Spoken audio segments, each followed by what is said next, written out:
Hello everyone, welcome to LRNR classes. So today we will discuss about relation and function chapter का कुछ important question हम लोग देखेंगे. So previous class में हम लोग रिलेशन के बारे में कुछ उसका डिटेल्स एक्सप्लेनेशन पढ़े थे, जैसे कि रिलेशन कितने टाइप्स के होते हैं. ठीक है, जैसे कि रिफ्लेक्सिव, सिमेट्रिक, ट्रांजिटिव, 3 टाइप के रिलेशन होते हैं और उसका प्रूविंग कैसे किया जाता है. ठीक है, तो उसी के बारे में हम लोग पढ़े थे. तो आज हम लोग उसी के ऊपर कुछ क्वेश्चन, जैसे कि हमारे एक्सरसाइज में जो क्वेश्चन है उसमें से कुछ इंपॉर्टेंट क्वेश्चन हम लोग करेंगे. क्लियर. सो एक क्वेश्चन में लिया हूँ, test the following relations are reflexive, symmetric and transitive on the set specified. तो क्या पूछा है. सो एक सेट दिया है, वो सेट को वो चेक करने के लिए बोला है कि ये रिफ्लेक्सिव होगा, सिमेट्रिक हो या ट्रांजिटिव होगा कि नहीं, उसको हमें चेक करना है. ठीक है, तो हम लोग पहले क्लास में पढ़े थे कि रिफ्लेक्सिव, सिमेट्रिक, ट्रांजिटिव के लिए कुछ कुछ कंडीशन था. जैसे कि हम लोग रिफ्लेक्सिव में पढ़े थे,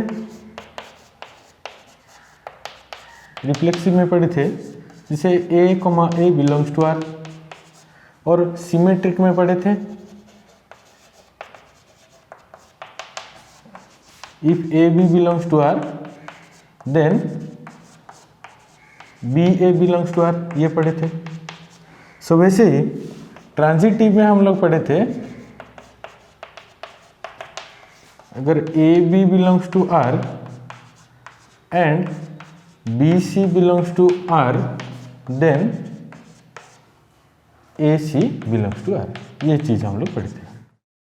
तो अगर एक सेट और जो भी एक क्वेश्चन है उसको अगर हम रिफ्लेक्सिव प्रूव करेंगे तो A बिलोंग्स टू R होना पड़ेगा. और सिमेट्रिक में क्या है, AB belongs to R then B also BA belongs to R होना चाहिए. और ट्रांजिटिव में AB belongs to R then BC belongs to R then AC belongs to R होना चाहिए, तभी जाके ये एक ट्रांजिटिव रिलेशन होगा. और एक चीज़ मैं बोला था, अगर एक relation reflexive, symmetric and transitive होता है, तीनों चीज़ होता है, तो उसका हम क्या बोलते थे, इक्विवेलेंट रिलेशन बोलते थे. सो ये चीज़ हम लोग आज प्रूव करने वाले हैं. सो रिफ्लेक्ट पहले हम प्रूव करेंगे रिफ्लेक्सिव, उसके बाद सिमेट्रिक एंड देन ट्रांजिटिव. अगर तीनों चीज़ सेटिस्फाई हो रहा है ये कंडीशन के हिसाब से, तो हम उसको एक इक्विवेलेंट रिलेशन बोलेंगे. सो अभी हम लोग पहले प्रूव करेंगे रिफ्लेक्सिव रिलेशन प्रूव करेंगे. सो रिफ्लेक्सिव के लिए देखेंगे. सो चेक फॉर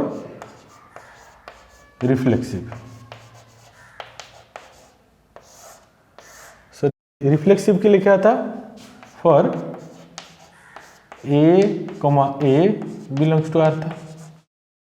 लेकिन इसमें कंडीशन क्या है, M, N such that M-N greater than equal to 7 on Z. On Z का मतलब ये जो भी होगा ये एक इंटीजर होगा. ठीक है, जो Z क्या है इसमें इंटीजर है, तो इसमें M-N greater than equal to 7 लिखा है. तो हम जो ये A बिलोंग्स टू R लिख रहे हैं, अभी उसको हम M और N के फॉर्म में लिखेंगे. तो रिफ्लेक्सिव के लिए मैं इधर M नहीं तो N चूज करूंगा. फॉर एग्जाम्पल मैं अगर M लूंगा तो क्या लिखूंगा, for M, belongs to R. तो M, बिलोंग्स टू R और N, बिलोंग्स टू R अगर होगा तो ये एक रिफ्लेक्सिव रिलेशन होगा. सो इसमें M-N greater than equal to 7 दिया है, लेकिन रिफ्लेक्सिव के लिए क्या चाहिए, जो M का वैल्यू होगा वो भी वही N का वैल्यू होगा. इसका मतलब M, मतलब M-N के जगह पे मैं क्या लिखूंगा, M-M लिखूंगा. तो अगर M और N में मैं कुछ भी वैल्यू अगर चूज करता हूँ, जैसे इसमें इंटीजर दिया है, तो मैं अपने हिसाब से अगर 1, 2, -1, -2 जो भी चूज करूंगा, तो अगर M में अगर मैं -2 लूंगा तो N को भी मैं -2 लूंगा, क्योंकि रिफ्लेक्सिव में दोनों एलिमेंट हमें सेम चाहिए. तो M -M क्या हो जाएगा, 0 हो जाएगा. M-M क्या हो जाएगा, 0 हो जाएगा. इसका मतलब इसमें क्या दिया, M-M greater than equal to 7 दिया था, तो इसका वैल्यू अगर 0 हो रहा है तो 0 ग्रेटर देन इक्वल टू 7 ही क्या नहीं है, ये कंडीशन ही गलत है. इसका मतलब ये जो रिलेशन दिया है ये रिफ्लेक्सिव के लिए ये जो कंडीशन सेटिस्फाई नहीं कर रहा है. तो इसके लिए हम क्या करेंगे, सो M-M इक्वल्स टू 0, तो कैसे लिखेंगे, सो M-M इसमें क्या है, लेस देन 7. सो M-M अगर लेस देन 7 है तो कंडीशन में क्या दिया है, M-N ग्रेटर देन इक्वल 7. अगर m minus M less than 7 हो रहा है, फॉर एग्जाम्पल मैं n को लूंगा तो n minus N also less than 7। Clear? So क्या लिखूंगा अभी, ये जो m comma m is does not belongs to z। समझ में आया? तो हमें ऐसे ही चेक करना है कि रिफ्लेक्सिव के लिए, जैसे मैं a बिलोंग्स टू r लिया हूं, तो इसमें हमारा एलिमेंट क्या है, m माइनस एन है, तो हम इधर m ले सकते हैं नहीं तो n ले सकते हैं। ठीक है, लेकिन m माइनस एम या n माइनस एन हम जो भी करेंगे इसका वैल्यू क्या आएगा, 0 आएगा। ठीक है, तो इसके हिसाब से ये जो कंडीशन है हमारा क्या है, सेटिस्फाई नहीं कर रहा है। सो ये जो हमारा रिलेशन है ये एक रिफ्लेक्सिव रिलेशन नहीं होगा। तो क्या लिखेंगे, m माइनस एन जो ग्रेटर देन इक्वल टू 7 जो दिया है, it is not a reflexive relation. ये एक रिफ्लेक्सिव रिलेशन नहीं है। क्लियर? तो नाउ हम लोग अभी चेक करेंगे सिमेट्री के बारे में। सो सिमेट्री का कंडीशन क्या था, अगर a comma b belongs to r है रहा है, then b comma a belongs to r होना चाहिए। सो अभी ये तो हमारा कंडीशन है, लेकिन ये एलिमेंट के हिसाब से हम उसका लिखेंगे। तो क्या लिखेंगे, for m comma n belongs to r, then n comma m belongs to r, ये हम लेंगे। अगर m n belongs to r हो रहा है, इसका मतलब m माइनस एन अगर बिलोंग्स टू r हो रहा है, देन n माइनस m भी अगर बिलोंग्स टू r होगा, तभी ये एक सिमेट्रिक रिलेशन होगा। ठीक है, सो चेक करते हैं। तो पहले क्या लेंगे, m minus N. So m minus N, for example m में कुछ एक वैल्यू लेता हूँ, ये कंडीशन सेटिस्फाई करने के लिए, फॉर एग्जाम्पल m में लेता हूँ 10, m में लेता हूँ 10, तो इस तरह इंटीजर है, और n को फॉर एग्जाम्पल मैं चूज करता हूँ 2, तो m माइनस एन कितना होगा, 10 माइनस 2 8 हो जाएगा।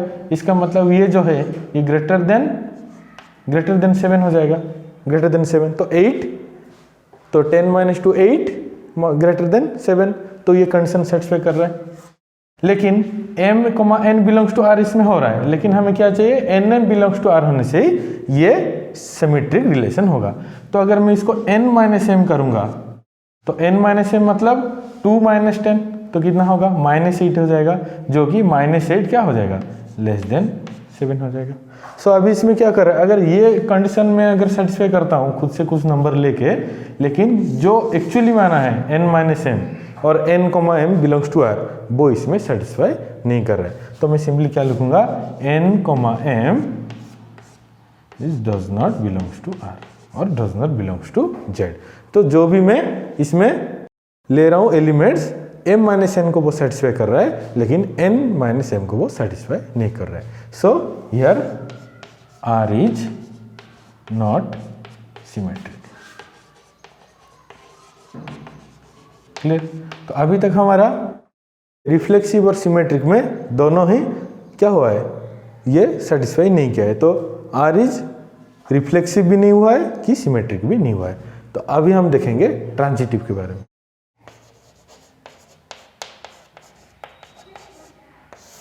सो ट्रांजिटिव में क्या है कंडीशन, सो मैं ये m और n के एलिमेंट के हिसाब से लेता हूँ। So m comma n belongs to r, and और एक एलिमेंट लेना पड़ेगा n comma p belongs to r, then m comma p belongs to r।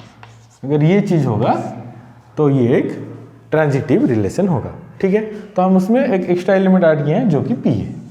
ठीक है, तो ट्रांजिटिव में हम ऑलरेडी पढ़े हैं कि हमें 3 एलिमेंट की जरूरत होगा, mn belongs to r, then np belongs to r, then mp belongs to r। Clear? So अभी mn बिलोंग्स टू r, तो फॉर एग्जाम्पल मैं m को चूज करता हूँ 15 एंड n को चूज करता हूँ फॉर एग्जाम्पल 8 एंड p को चूज करता हूँ फॉर एग्जाम्पल 1। ठीक है, तो ये मैं तीनों नंबर चूज कर दिया। सो पहले ये दोनों कंडीशन को मुझे एक्यूरेट दिखाना है, तो इसलिए मैं ये टाइप ऑफ नंबर चूज किया हूँ। तो मुझे क्या चाहिए, m minus N greater than equal to 7, तो m माइनस एन 15 माइनस 8 कितना 7 हो गया, तो m माइनस एन जो है वो ग्रेटर देन इक्वल टू 7, तो ये कंडीशन हमारा सेटिस्फाई कर रहा है।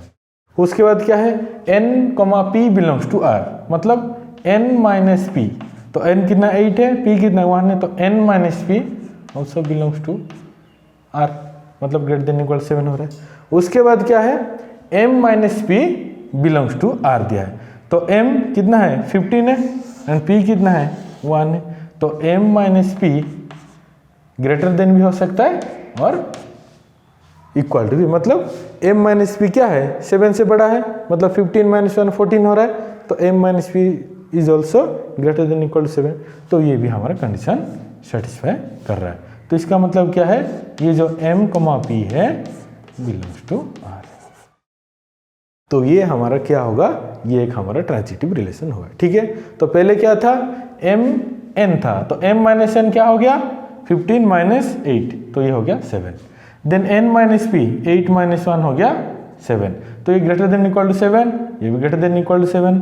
उसके बाद m माइनस पी हमें चाहिए, तो m माइनस पी अगर ये कंडीशन सेटिस्फाई कर रहा है तो ये क्या होगा, ट्रांजिटिव रिलेशन होगा।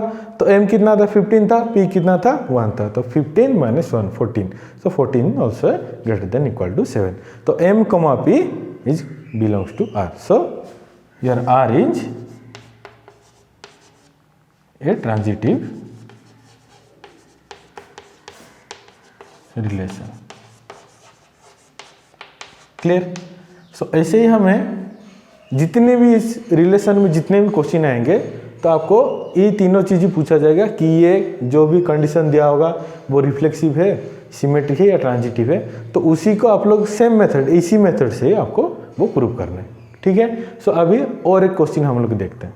सो नाउ दूसरा क्वेश्चन देखते हैं। सो इसमें भी एक हमें एक सेट गिवन दिया है, बोला r equals to a, b such that a is less than equal to b square on r, r मतलब रियल नंबर। ठीक है, सो कंडीशन क्या दिया है, a less than equal to b square, तो ये कंडीशन सेटिस्फाई हम ये तीनों में करेंगे, रिफ्लेक्सिव, सिमेट्रिक एंड ट्रांजिटिव में। सो पहले हम चेक करेंगे रिफ्लेक्सिव के बारे में। सो रिफ्लेक्सिव के लिए कंडीशन क्या है, a, बिलोंग्स टू r है, तो ऑलरेडी इसमें a भी है, तो मैं वही लूंगा for a, belongs to r के लिए मैं चेक करूंगा।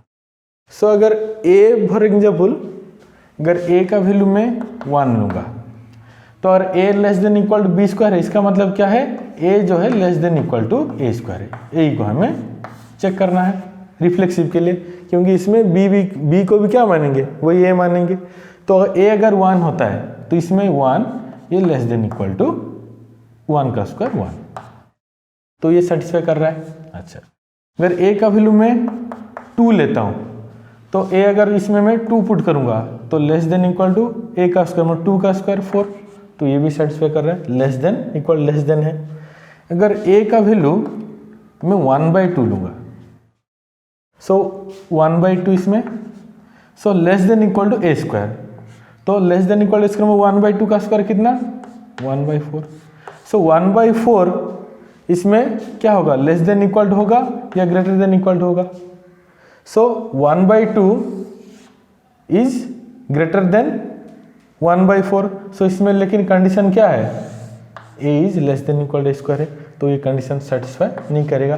तो इसमें बोला है साफ साफ क्या बोला है कि रियल नंबर में ये कंडीशन तुम्हारा सेटिस्फाई होना चाहिए। सो बेसिक अगर मैं a is equal to 1/3 put करूंगा तो क्या होगा, ये 1/3 लेस देन इक्वल टू 1/9, तो 1/3 क्या है 1/9 से बड़ा है, तो ये जो कंडीशन है वो क्या है, गलत है।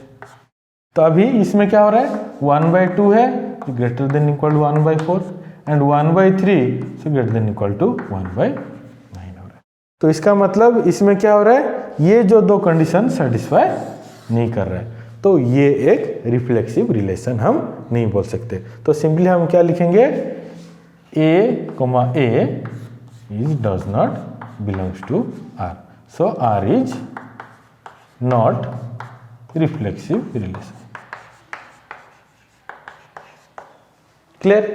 ऐसे ही आपको चेक करना है। सो नाउ हम लोग अभी देखेंगे सिमेट्रिक के लिए। सो सिमेट्रिक में क्या है, A B belongs to R है, then B A belongs to R, ये हमें चेक करना है। तो इसमें कंडीशन क्या हमारा आएगा, अगर A less than equal to B square है, एक है A less than equal to B square, तो बी ए में क्या आएगा, B less than equal to A square आएगा, तो ये हमें चेक करना है। ठीक है। तो उसके लिए क्या करेंगे, हम कुछ नंबर्स चूज करेंगे। जैसे कि मैं फॉर एग्जाम्पल ए लूँगा 2 एंड बी भी ऑल्सो लूँगा 2। तो ए अगर 2 है तो less than equal to B square, तो 2 का स्क्वायर कितना 4, तो 2 is less than equal to 4, satisfy कर रहा है। वैसे ही बी इसमें क्या है 2 है, less than equal to A square मतलब 2 का स्क्वायर 4, तो इसमें भी ये कंडीशन सेटिस्फाई कर रहा है। तो अभी और एक नंबर लेके देखते हैं। अगर ए मैं लूँगा वही 2 एंड बी फॉर एग्जाम्पल लूँगा मैं 5, तो क्या होगा ए 2, तो 2 लेस देन इक्वल टू 5 का स्क्वायर 25, तो ये कंडीशन सेटिस्फाई कर रहा है। तो अभी बी ए को देखते हैं, तो बी कितना है 5 है, लेस देन इक्वल टू ए कितना है 2 है, तो ए स्क्वायर में 2 का स्क्वायर 4, तो इसमें 5 क्या है लेस देन इक्वल टू 4 है क्या नहीं है, ये क्या है ग्रेटर देन इक्वल टू 4 होगा, क्योंकि 5 क्या है 4 से बड़ा है, तो ये 5 ग्रेटर देन इक्वल टू 4 होगा। तो ये जो कंडीशन हमको दिया है वो क्या हो रहा है, गलत हो रहा है। तो इसके हिसाब से ये जो रिलेशन है वो इस पॉइंट पे क्या हो रहा है, सेटिस्फाई नहीं कर रहा है, तो ये एक सिमेट्रिक रिलेशन नहीं होगा। सो क्या लिखेंगे, here A B belongs to R but B A does not belongs to R. So B comma A और A comma B is not a symmetric relation. और इसको हम ऐसे भी लिख सकते हैं कि A less than B square, A less than equal to B square is not a symmetric relation, ऐसे भी हम इसको लिख सकते हैं। ठीक है, क्लियर। तो अभी नेक्स्ट हम देखेंगे उसका ट्रांजिटिव प्रूफ करेंगे।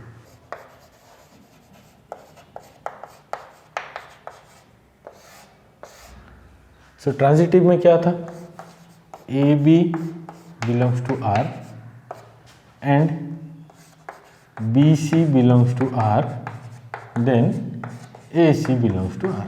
तो ये चीज़ होने से हम एक रिलेशन को ट्रांजिटिव रिलेशन बोलते थे। तो अब इसमें जो कंडीशन है क्या क्या होगा, एक होगा A less than equal to B square, और एक होगा B less than equal to C square, और एक होगा A less than equal to C square. यही तीनों कंडीशन होगा। तो उसके लिए हमें क्या करना है, अभी ए बी सी तीनों नंबर चूज करने हैं। तो फॉर एग्जाम्पल मैं पहले लूँगा A is equal to 1, B is equal to 2 and C is equal to 3। ठीक है, तो देखते हैं क्या होता है। तो A less than equal to B square, मतलब ए कितना है 1 है, less than equal to B square मतलब 2 का स्क्वायर, तो कितना होगा 1 लेस देन इक्वल 4। तो ये कंडीशन जो है सेटिस्फाई कर रहा है। उसके बाद b less than equal C square, तो b कितना है 2 है, less than equal C square मतलब 3 का स्क्वायर 9, तो ये भी कंडीशन सेटिस्फाई कर रहा है। नेक्स्ट में देखेंगे a less than equal C square, a कितना है 1 है, less than equal C square 3 का स्क्वायर 9, तो ये कंडीशन भी सेटिस्फाई कर रहा है। सो अभी और एक नंबर देखते हैं। फॉर एग्जाम्पल a में लूँगा -2, b लूँगा -2 एंड c लूँगा फॉर एग्जाम्पल -3, -1 लेता हूँ। सो अभी a -2 है, so -2 less than equal to B square, तो -2 का स्क्वायर कितना 4, तो ये कंडीशन सेटिस्फाई करो, -2 is less than equal to 4। Then B C belongs to R, B कितना है -2, so -2 less than equal to -1 का स्क्वायर, तो +1, तो ये भी सेटिस्फाई कर रहा है। नेक्स्ट देखते हैं ए सी, ए कितना है -2 लेस देन इक्वल टू, सी कितना है -1, तो -1 का स्क्वायर +1, सो ये भी कंडीशन सेटिस्फाई कर रहा है, -2 is less than equal to 1। ठीक है, तो अब ये दोनों कंडीशन में क्या हो रहा है, ट्रांजिटिव रिलेशन के लिए ए अगर 1 बी 2 एंड सी 3 में ले रहा हूँ तो ये सेटिस्फाई कर रहा है। वैसे ही ए -2 बी -2 सी -1 ले रहा हूँ तभी ये रिलेशन क्या कर रहा है, सेटिस्फाई कर रहा है। ठीक है, सो अभी और एक नंबर चूज करके देखते हैं कि ये रिलेशन ट्रांजिटिव हो रहा है कि नहीं। सो सेम ही कंडीशन है, A less than equal to B square, B less than equal to C square and A less than equal to C square. तो अभी फॉर एग्जाम्पल ए पुट करूँगा 2, बी पुट करूँगा -2 and C put करूँगा -1, तो इसमें put करके देखता हूँ। So A 2 less than equal to B square मतलब -2 का स्क्वायर 4, सेटिस्फाई कर रहा है। Then b less than equal to C square, तो b कितना है -2 less than equal to C square, मतलब -1 का स्क्वायर 1, ये भी सेटिस्फाई कर रहे हैं। Next a less than equal to C square, a कितना है 2 है, so less than equal to C square मतलब -1 का स्क्वायर 1। सो इसमें क्या है 2 जो है वो लेस देन इक्वल टू 1 नहीं है, क्योंकि 2 क्या है 1 से बड़ा है, तो ये ऑब्वियसली क्या होगा ग्रेटर देन इक्वल टू 1 होना चाहिए था। इसका मतलब ये जो है वो कंडीशन क्या हो रहा है, गलत हो रहा है। तो अभी इस कंडीशन के हिसाब से ये जो पार्ट है, ये जो हम A B belongs to R B C belongs to R लिए हैं, ये दोनों तो ठीक है सेटिस्फाई कर रहा है, लेकिन ए सी जो है जो मेन चीज़ है वो इधर क्या नहीं हो रहा है, वो सेटिस्फाई नहीं हो रहा है। तो अभी इसमें क्या हो गया, अगर A C belongs to R satisfy नहीं कर रहा है तो it is not a transitive relation. So simply क्या लिखेंगे here A comma C does not belongs to R, so R is not symmetric. Clear. So ऐसे ही हमें जैसे प्रीवियस क्वेश्चन किए थे सेम प्रोसेस में ही हमें बाकी जितने भी क्वेश्चन आएंगे रिफ्लेक्सिव सिमेट्रिक ट्रांजिटिव के अंदर हमें ऐसे ही कंडीशन लेके चेक करना है, ठीक है। सो अभी और एक थोड़ा इंपॉर्टेंट क्वेश्चन देखते हैं। सो नाउ एक क्वेश्चन है हमारे पास, let R be the relation in the set N given by R equals to A comma B such that A equals to B minus 2 comma B greater than C, ये condition दिया है और उसके हिसाब से हमको ऑप्शन भी मिला है 2,4 belongs to R, 3,8 belongs to R, 6,8 belongs to R and 8,7 belongs to R दिया है। तो कंडीशन क्या दिया है, a equals to B minus 2 and b greater than 6 दिया है। सो इसका मतलब क्या है, तो ये पहले कंडीशन भी सही होना पड़ेगा और उसके बाद क्या है b greater than equal to 7, मतलब b का वैल्यू 6 से ज़्यादा होना पड़ेगा। तो अभी हम लोग क्या करेंगे, ऑप्शन वाइज चेक करके देखेंगे। तो पहला ऑप्शन में क्या है, सो 2,4 बिलोंग्स टू आर है, तो 2,4 मतलब ये a, b है, तो 2,4 मतलब क्या है, ये जो है हमारा a है, ये है हमारा b, सर b है, तो a के जगह में क्या पुट करूँगा 2 इक्वल टू b माइनस 2, तो b कितना है 4 माइनस 2, तो 2 ये माइनस 2, ये एक सही हो रहा है। लेकिन इसमें और की कंडीशन क्या दिया है, b का जो वैल्यू है वो ग्रेटर देन 6 होना चाहिए, लेकिन इसमें b क्या है 4 है, तो ये ऑप्शन क्या है गलत है। तो अभी मैं इसमें अगर a और b का वैल्यू पुट करता हूँ ये ऑप्शन का, तो ये जो कंडीशन हमारा क्या नहीं होगा, वो सेटिस्फाई नहीं होगा। So 2,4 belongs to R is not satisfy in this condition, ठीक है। नेक्स्ट देखते हैं 3,8 बिलोंग्स टू आर, तो a में अगर मैं 3 पुट करूंगा, b माइनस 8, b की ना ग्रेटर देन 6, ठीक है 8 दिया है, तो 8 माइनस 2, तो 3 5 हो रहा है जो कि नॉट इक्वल टू है, तो ये भी कंडीशन सेटिस्फाई नहीं कर रहा है। सो नेक्स्ट में देखेंगे 6,8 दिया है, तो 8, तो a दिया है 6, b दिया है 8, तो b क्या है ग्रेटर देन 6 है, तो अभी मैं क्या लिखूंगा a equal to b minus 2, इसका मतलब क्या है a कितना दिया है 6, तो b 8 माइनस 2, तो 6 इज इक्वल टू 6, तो ये पहला वाला कंडीशन सेटिस्फाई कर रहा है। और उसके बाद b ग्रेटर देन 6 दिया है, तो b हम क्या लिए हैं 8 लिए हैं, सो ये भी सेटिस्फाई कर रहा है। तो ये जो रिलेशन के लिए 6,8 बिलोंग्स टू आर, ये थर्ड ऑप्शन हमारा सेटिस्फाई कर रहा है। तो इसमें जो सेट दिया है, तो a b बिलोंग्स टू जो r होगा वो हमारा होगा 6,8 बिलोंग्स टू r होगा। क्लियर, इसे हमको चेक करना है। तो ये जो रिफ्लेक्सिव सिमेट्रिक ट्रांजिटिव के लिए नहीं था, ये क्या था, जो कंडीशन दिया था उसके हिसाब से इसमें कौन सा वैल्यू, जो कौन सा न्यूमेरिकल वैल्यू सेट होगा वो हमें चेक करने के लिए पूछा गया था, ठीक है। सो रिलेशन में हम जितने भी क्वेश्चन सॉल्व करेंगे या जितने भी क्वेश्चन फेस करेंगे वो हमारा रिफ्लेक्सिव सिमेट्रिक एंड ट्रांजिटिव के ऊपर ही आएगा, ठीक है। तो सिंपली हमें क्या करना है, रिफ्लेक्सिव सिमेट्रिक और ट्रांजिटिव को चेक करना है बाय द गिवन सेट और गिवन कंडीशन, ठीक है। और ये जो एक टाइप ऑफ क्वेश्चन है, जैसे इसमें एक सेट दिया होगा उसी के हिसाब से हमें कुछ एलिमेंट चूज करने, ऐसे भी आपको मल्टीपल चॉइस क्वेश्चन आपके एक्सरसाइज में भी मिलेगा, ठीक है। सो ये टाइप ऑफ मेथड था कि आपको कैसे सॉल्व करना है, और आप अपने एक्सरसाइज में जितने भी क्वेश्चन हैं आप उसको इजीली आप अभी सॉल्व कर सकते हैं। तो आप उसको सॉल्व कीजिए और उसमें अगर आपको कुछ डाउट है तो आप हमारे कमेंट सेक्शन में कमेंट दे सकते हैं। सो हमारा अगले वीडियो में, नेक्स्ट वीडियो में हम फंक्शन के ऊपर पढ़ेंगे। तो फंक्शन क्या है, टाइप्स ऑफ फंक्शन क्या है, और उसके ऊपर जितने भी क्वेश्चन, वेराइटी ऑफ क्वेश्चन हम उसके ऊपर सॉल्व कर लेंगे। क्लियर? Thank you.